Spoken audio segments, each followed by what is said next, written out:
What is up, YouTube fam? TJP Fishing Outdoors coming back with another video, and today we're going to be talking about the top 5 June lures to be throwing in the month of June. So summer is starting up, starting to get hot, and these lures are in no particular order. Also, this is just for what works personally for me.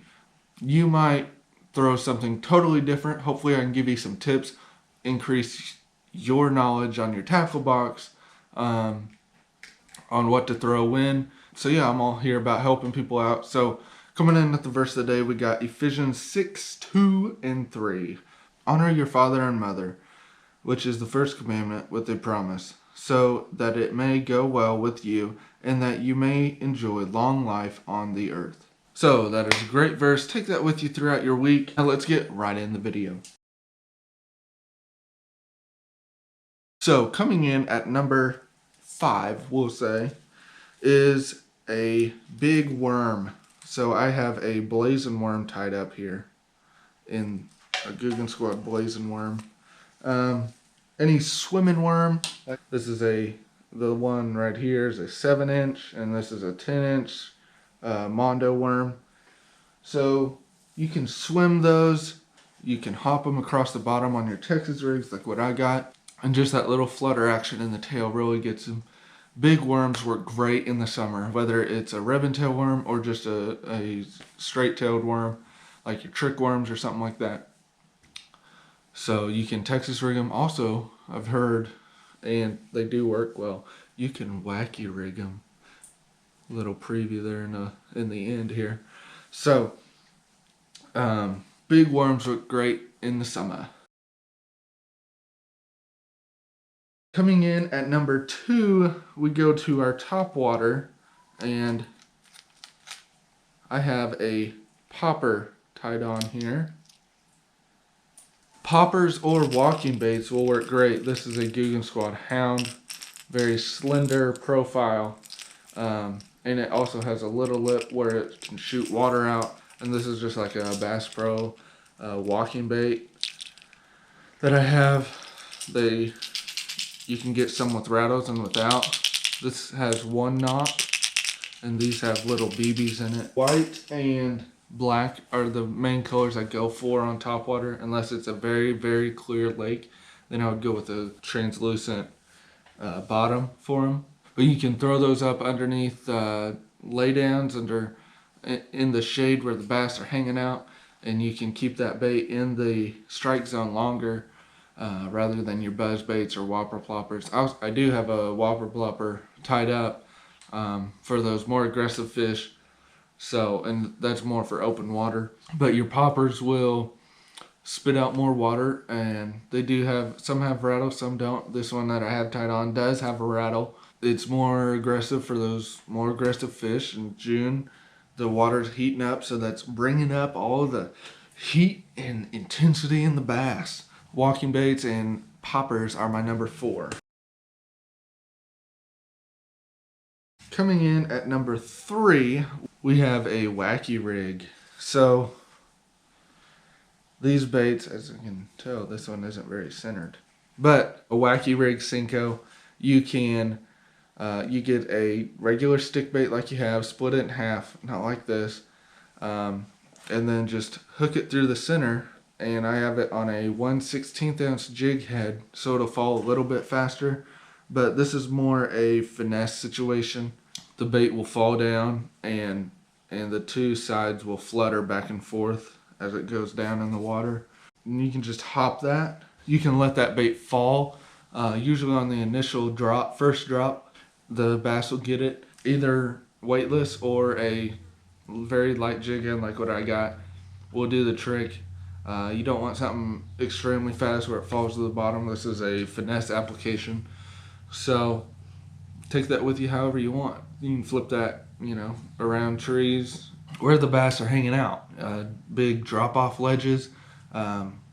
So your water comes down and then drops off. Those bass will be right along that drop-off point because the bluegill and minnows and all of that good jazz that they eat will be coming off the top, and they can strike it up. So with that fall, will slow fall really entice them on biting.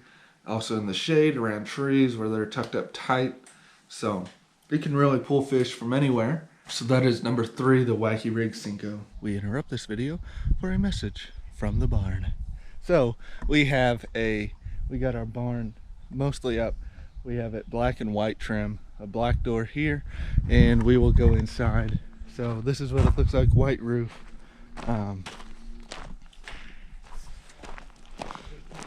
So I'll go inside here. So we have a huge garage door up top and a big garage door on the side over here with a lock door in the middle. All of this part will be open. So we have a huge garage door up here, you know, your lock door, breaker box, all of this stuff over here. In this area will be our welding table, where we do our welding work and all of that. And then if we walk over to here, this door, what they're working on right now is going to be the dog area. It'll be separated so we never have to get in with the dogs if we don't have to. So all of these garage doors are on buttons. These 2 garage doors in the back will be battery backup. In case the power goes out, we can still open the doors. So we have that there. We have a bathroom that's going to be right here. So we're going to have a shower, sink, and then a hydrant on the other side, but there will be walls here, an 8-foot ceiling, so it'll all be closed in. And then if we walk over here, we're gonna have a big area in here. Dad can pull his tractor in here. This will all be enclosed. All of our work tools, cabinets, and everything will be in this area with sliding barn doors right about here, I would say. So yeah, you can pull your tractor in or whatever you're working in. Over here, back over here where the dogs are, where this garage door is, there will be a wall, I'm guessing. And there's a drain right there where we can drain stuff from. So very open area. So I believe this area will all be open. And then if we come through, there will be a gate here. This will be where the sheep are. So they can run, well, they won't be able to run through because we'll have gates up along both sides here to this door. So the sheep will be able to run on this side here, on this side of the wall here. Going up, we'll have a hay loft. So there will be like storage over there where the tractor is, and then the ceilings will be right up there where that post is. That'll be where the floor is for that. And then we will have in the middle of this hay loft, we'll have a chute where we can drop the hay down and throw it on both sides. So the sheep will have this area. These finishes on the concrete are different. This is slick but not too slick as this in here where it's like basketball court.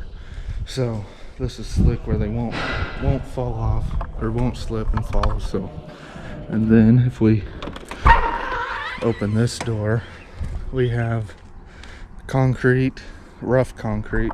So where we'll, I don't know, store whatever we find. So right now, what this concrete here will be black, like this side. Over here, it'll all be black. That's called a wainscot. So it should help with running into it and weather and stuff. So, and this is all so this sheep area is all sloped. So this sheep area is sloped down to here, and where all the water can run off and everything. So what they're working on over here is the doghouse area, so the dogs will have a place to stay and keep warm. So that's a little update on the barn. I will be putting together a photo montage of everything along the way from what we used to have to what we have now. So this will be the last video you see of this. So yeah, with that said, let's get right back into the video. Number 2, what we have is a deep diving crankbait. So I realized this is not a deep diver, but this is a flat banger, so from Guggen Squad. But deep diving crankbaits, your 8 to 12 footers, or your 4 to 6 footers if you're in a small, shallow body of water, really get the job done. As the fish, they can stay close to the bottom at some points because of that cool water, because bass are cold-blooded, so their metabolism depends on the water temperature. So if it's really hot outside, you'll have those bass that are fired up because they're in that warm water, and warmer water makes their metabolism burn more, and then if they get in that cold water, it slows down.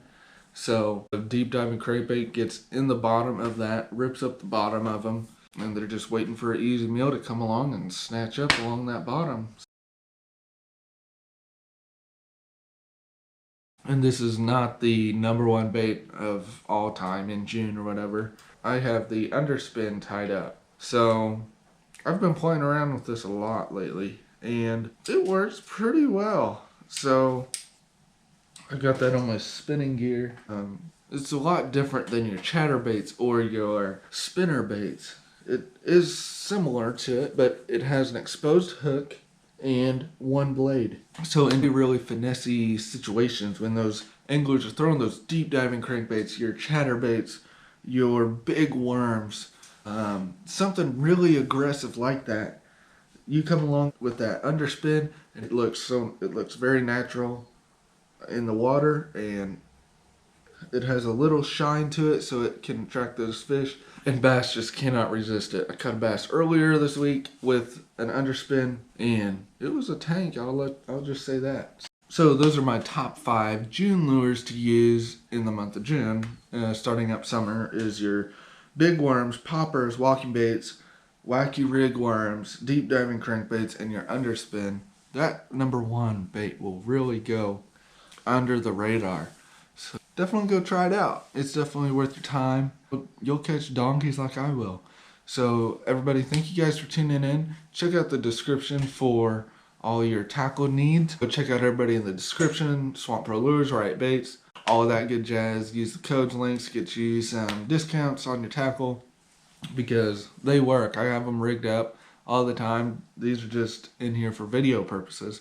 But Swampro Lures, looking to get some more, by the way. So definitely go check them out. Their lures work, and they're a small bait company. And so thank you guys so much for tuning in, and I'll catch you guys on the water. Peace.